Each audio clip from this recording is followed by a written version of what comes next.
Hello friends, आज हम बात करेंगे सुभाष चंद्र बोस और उनकी आज़ाद हिंद फौज के बारे में। सुभाष चंद्र बोस का जन्म 23 जनवरी 1897 को कटक में हुआ था।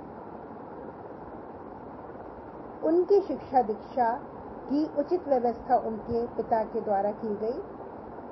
बाद में वो भारतीय सिविल सर्विसेज में भाग लेने के लिए इंग्लैंड गए और जहां पर वो इस परीक्षा में सफल हुए।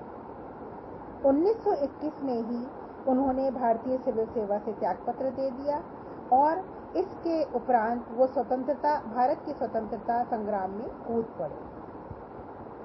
उन्होंने कांग्रेस पार्टी के नेतृत्व में अंग्रेजों के साथ में लोहा लिया और उस समय की जनता के मुद्दों को उठाया। नेताजी उच्च कोटि के विचारक हैं। वे स्वतंत्रता को अपना अंतिम लक्ष्य नहीं मानते थे। उनका मानना था कि स्वतंत्रता हमें प्राप्त करनी चाहिए, गरीबों और शोषण से आज़ादी, सभी प्रकार की विषमताओं का अंत, समतायुक्त समाज की स्थापना, सबका विकास, सबको समान अवसरों की उपलब्धता और विश्व राजनीति में भारत की मान्यता एवं प्रभाव। उन्होंने भारत की स्वतंत्र भारत का एक चित्र जनता के समक्ष प्रस्तुत किया, जो हमें यथार्थता के काफी निकट दिखाई देता है। अतः हम उन्हें एक यथार्थवादी नेता कह सकते हैं। उनका संपूर्ण जीवन आज़ादी के आंदोलन में अंग्रेजों से लड़ते हुए व्यतीत हुआ। उनका सबसे बड़ा सपना भारत को अंग्रेजों के शासन से आज़ादी दिलाना था और इसी पर उन्होंने अपना ध्यान केंद्रित किया। उन्होंने स्वतंत्र भारत की परिकल्पना की। आज़ादी के आंदोलन में उन्हें अनेक व्यक्ति, विचारों, घटनाओं और उनके कार्यों ने प्रभावित किया। ये वह समय था जब भारतीय सिविल सर्विसेज में शामिल होने को केवल एक स्वप्न मात्र मानते थे। सिविल सर्विसेज में भाग लेना और उसकी परीक्षा को उत्तीर्ण करना बहुत ही दुष्कर कार्य था। इसके उपरांत इतना होते हुए भी 1921 में नेताजी ने भारतीय सिविल सेवा से त्यागपत्र दिया और राजनीति में कूद पड़े।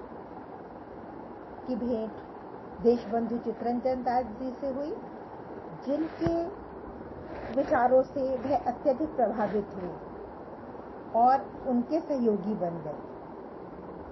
1921 में देशबंधु चित्तरंजन दास ने एक राष्ट्रीय कॉलेज की स्थापना की और इसमें प्राचार्य के पद पर सुभाष चंद्र बोस को नियुक्त किया। जिस समय प्रिंस ऑफ वेल्स का भारत में आगमन हुआ, उस समय महात्मा गांधी द्वारा चलाए गए असहयोग आंदोलन में बोस जी के द्वारा एक महत्वपूर्ण हिस्सा इसमें भागीदारी की गई। बाद में 1921 में नेताजी ने महात्मा गांधी से भेंट की, चित्तरंजन दास जी से भेंट करी और इसके बाद उन्होंने ये निर्णय लिया कि वो स्वतंत्रता आंदोलन में अपना योगदान देंगे। 1921 से लेकर 1940 के मध्य सुभाष चंद्र बोस जी राजनीति में सक्रिय रहे। 1938 में उन्हें पहली बार भारतीय राष्ट्रीय कांग्रेस का अध्यक्ष चुना गया, लेकिन 1939 में ही कुछ राष्ट्रवादी नेताओं से वैचारिक मतभेद के कारण उन्होंने इस पद से इस्तीफा दे दिया। जिस समय भारत द्वितीय विश्व युद्ध प्रारंभ हुआ, उस समय वे जर्मनी गए और जहां पर जाकर उन्होंने आज़ाद हिंद फौज का निर्माण किया। इस कार्य में उन्होंने भारतीय युद्धबंदियों से सहयोग लिया।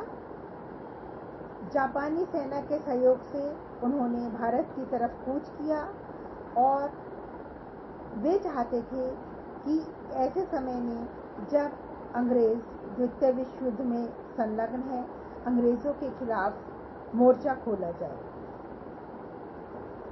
सुभाष चंद्र बोस जी का देहांत कैसे और किन परिस्थितियों में हुआ, ये आज भी एक विवाद का प्रश्न बना हुआ है।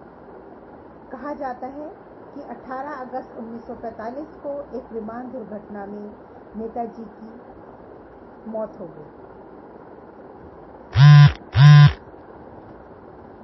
वे अखंड भारत के पक्षधर थे। सांप्रदायिकता से वे घृणा करते थे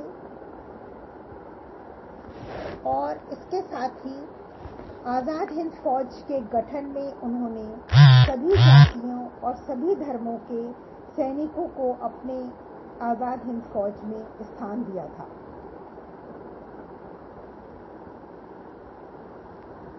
नेताजी महिला स्वतंत्रता के भी प्रबल समर्थक थे।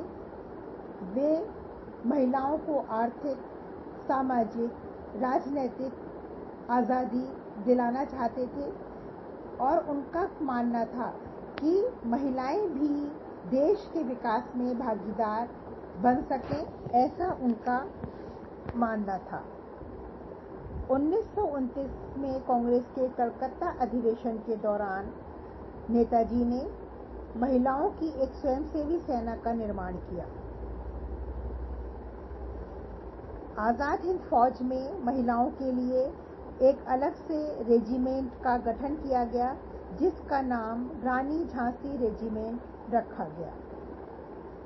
इस रेजिमेंट का नेतृत्व कैप्टन लक्ष्मीनाथन को सौंपा गया। कुछ लोग नेताजी को फासिस्ट बताते हैं क्योंकि उन्होंने अंग्रेजों को भारत से बाहर करने में फासिस्ट शक्तियों की मदद ली थी। उन्होंने जर्मनी और जापान का सहयोग जो है वो प्राप्त किया था, परंतु नेताजी भारत की आज़ादी के लिए सैनिक कार्यवाही को आवश्यक मानते थे। इसीलिए उन्होंने विदेशों से भी सैन्य सहायता जुटाने का प्रयास किया और इसमें काफी हद तक सफलता प्राप्त की। सैन्य कार्यवाही के समर्थक होते हुए भी नेताजी गांधी जी के अहिंसात्मक आंदोलन की उपयोगिता को भी मानते थे। उनका कहना था कि आज़ादी हमें किसी भी तरह से प्राप्त हो, उसमें अहिंसावादी आंदोलन हो चाहे हिंसा को औजार बनाकर स्वतंत्रता प्राप्त की जाए।